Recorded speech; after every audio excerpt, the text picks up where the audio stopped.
Have you ever noticed that almost every sports car sold on this planet is painted red? Or how about those big white family sedans and wagons? And why is every car manufacturer suddenly offering what we'll call it eye-catching blue-green?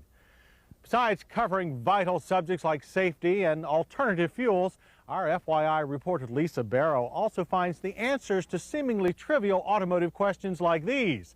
She recently looked into this particular subject and found that it's not as trivial as it appears.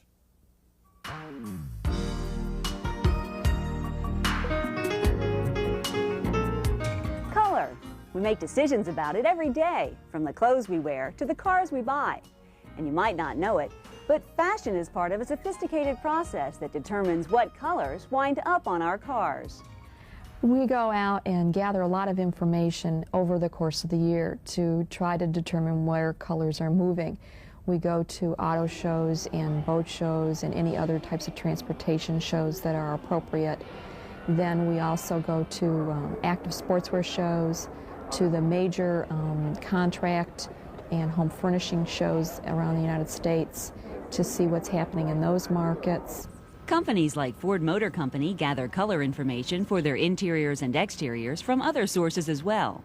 They subscribe to color forecasting services that predict color trends for specific industries. They also exchange information with their fabric and paint suppliers. But before a color ever reaches a car, studies are done to determine what colors are appropriate for a vehicle's image. We're working on programs approximately 2.5 years prior to the vehicle coming out on the street. We're looking at what's selling, and we're looking at what we feel has reached the end of its life cycle and needs to be replaced. As you might have guessed, the hot color right now is green. Ford has many shades to choose from. But one color that's gaining in popularity is iris, a pinkish purple metallic that's on their F-Series flare side pickup. Many of the new colors are driven by the push to clean up the environment. This panel represents influences from nature. These colors would most likely wind up on luxury cars. But technology also drives color. In the last several years, we've had a couple of new technologies come out. The newest one was frost technology, which is a new pigment. And what it does, it gives the color a slight color change or travel to it. All the information that Ford gathers throughout the year is used to develop both interior and exterior color. They also look at textures and patterns to see how that's going to influence the fabrics they put inside their cars. Dolly Chang develops interior fabrics for Ford. Yeah, sure. What we're trying here, Lisa, is we use the computer a lot more to generate the original graphic or idea for the pattern. Here's the original graphic, and this is just a piece of paper that we've done. We can actually go in and create the yarns in the computer too, but this illustrates just a black and white graphic.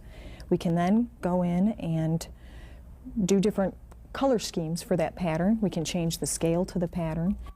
Ford tracks color trends worldwide.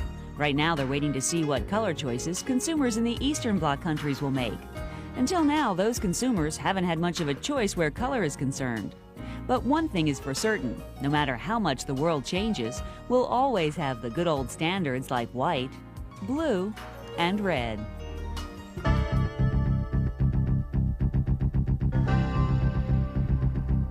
There has never been another car like it. For over 30 years, that peculiar little British automobile known as the Mini has charmed millions of drivers all over the world. One such enthusiast is Rob Golding, who has written Mini 30 Years On. The book covers production cars as well as racing variants, special editions, and just about anything else that was ever built on a Mini platform. There are plenty of entertaining photos and a concise, informative text.